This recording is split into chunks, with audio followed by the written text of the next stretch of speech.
Bhandir one Braj Bhoomi का एक ऐसा पावन स्थल जहां की प्रत्येक धूल में श्री राधा कृष्ण की दिव्य लीलाओं की सुगंध समाई हुई है। वृंदावन के समीप स्थित यह वन केवल एक भौगोलिक स्थान नहीं, बल्कि प्रेम, भक्ति और दिव्यता का जीवंत प्रतीक है। ब्रज के 12 प्रमुख वनों में भांडीर वन का विशेष स्थान माना गया है। सदियों से संत, महात्मा और भक्त इस वन को अत्यंत पवित्र मानते आए हैं। यहाँ का शांत वातावरण, प्राचीन वृक्ष और दिव्य अनुभूति भक्तों को एक अलग ही संसार में ले जाती है।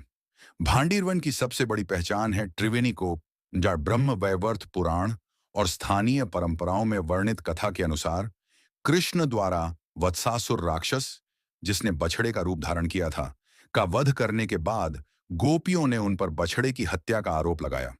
प्रायश्चित के लिए कृष्ण ने अपनी बांसुरी से जमीन पर प्रहार किया, जिससे कुआं बना और सभी पवित्र तीर्थ स्थलों का जल उसमें समाहित हो गया। वट भांडीर वन में स्थित प्राचीन वट वृक्ष आज भी भक्तों की आस्था का केंद्र है। मान्यता है कि इसी वट वृक्ष के नीचे एक ऐसी दिव्य लीला संपन्न हुई थी, जिसका वर्णन सुनकर भक्तों का हृदय प्रेम और भक्ति से भर उठता है। ब्रज की प्राचीन परंपराओं और भक्त ग्रंथों के अनुसार एक समय श्री राधा और श्री कृष्ण भांडीर वन में विराजमान थे। उस समय स्वयं सृष्टिकर्ता ब्रह्मा जी वहां प्रकट हुए। उन्होंने इस दिव्य युगल के वास्तविक स्वरूप का दर्शन किया और उनके प्रति अपनी श्रद्धा अर्पित की। कहा जाता है कि ब्रह्मा जी ने उसी पावन स्थल पर श्री राधा और श्री कृष्ण का दिव्य गंधर्व विवाह संपन्न कराया। उस समय देवताओं ने आकाश से पुष्प वर्षा की, गंधर्वों ने मंगलगान किया और संपूर्ण वन दिव्य आनंद से भर उठा।